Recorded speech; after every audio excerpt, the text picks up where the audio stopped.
వారు, ప్రభువా, దేవా, సర్వాధికారి, నీ క్రియలు ఘనమైనవి, ఆశ్చర్యమైనవి. యుగములకు రాజా, నీ మార్గములు న్యాయములను సత్యములనై ఉన్నవి. ప్రభువా, నీవు మాత్రము పవిత్రుడవు. నీకు భయపడని వాడెవడు? నీ నామమును మహిమ పరచని వాడెవడు?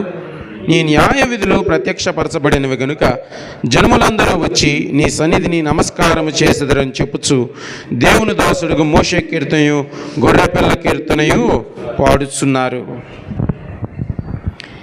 ఈ చదవబడిన లేఖన భాగం మనం చూసినట్లయితే ఇక్కడ భక్తుడు అంటా ఉన్నాడు కదా, ప్రభువా, నీవు మాత్రము పవిత్రుడువు, నీకు భయపడని వాడెవడు? అయ్యా, నీకు భయపడని ఇండివిజువల్ లేదా నీకు భయపడిన వ్యక్తులు ఎవరు ఉండరు అని అంటా ఉన్నాడు. కింద అంటా ఉన్నాడు, తర్వాత అంటా ఉన్నాడు, నీ నామమును మహిమపరచని వాడెవడు? ఉదయకాల సమయంలో ఆరాధనకు చేరి వచ్చిన నీవు నేను మనం ఏం చేయాలి అని పరిశుద్ధ గ్రంథం చెప్తా ఉంది అంటే, నీవు నేను ఏం చేయాలంటే దేవుణ్ణి మహిమపరచాలి, ఆరాధించాలి. దాంట్లో ప్రాముఖ్యత ఏంటయ్యా అంటే we need to glorify God. దేవుని మహిమపరచాలి. ఎందుకయ్యా అంటే నీ నామము మహిమపరచని వాడెవడు? ఆయన నామాన్ని మహిమపరచుకున్నా మనం ఉండలేమండి. ఆ పదానికి, ఆ మాటకు ఇంకో అర్థం ఏంటి? నీ నామం మహిమపరచబడాల్సిందే, ఖచ్చితంగా మహిమపరచబడాలని అంత గంటాపదంగా ఎలా చెప్తున్నాడు అంటారు భక్తుడు? ఏదైనా ఇది ఖచ్చితంగా జరగాల్సింది అంటే దానికి బలమైన కారణం ఉంటే తప్ప ఇది ఖచ్చితంగా ఇది జరగాలి అని మనం అనం. ఇక్కడ పరిశుద్ధ గ్రంథం చెప్తా ఉంది, ఆయన నామం మహిమపరచబడాల్సిందే.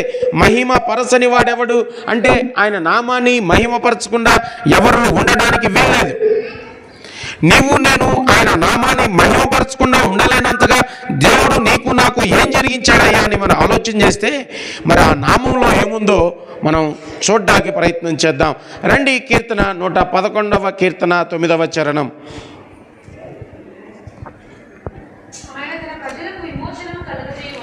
ఆయన తన ప్రజలకు విమోచనము కలుగజేయువాడు, తన నిబంధన ఆయన నిత్యముగా ఉండ నిర్ణయించువాడు. ఆయన నామము పరిశుద్ధమైనది, పూజింప. ఆయన నామం ఏంటంట? ఎందుకయ్యా ఈ నామము మహిమపరచబడుద్ది అంటున్నాడు భక్తుడు అంటే, ఆ నామం ఎలాంటి నామం అంట? అది పరిశుద్ధమైన నామము, పూజింపదగిన నామం. ఈ పరిశుద్ధమైన పూజింపదగిన నామం ఏం చేస్తూ ఉందయ్యా అంటే తన ప్రజలకు విమోచన కలుగు చేస్తూ ఉంది. మొట్టమొదటిగా ఈ నామాన్ని నీవు నేను ఎందుకు మహిమపరచాలయ్యా అంటే ఆ నామం పరిశుద్ధమైన నామం. ఆ నామం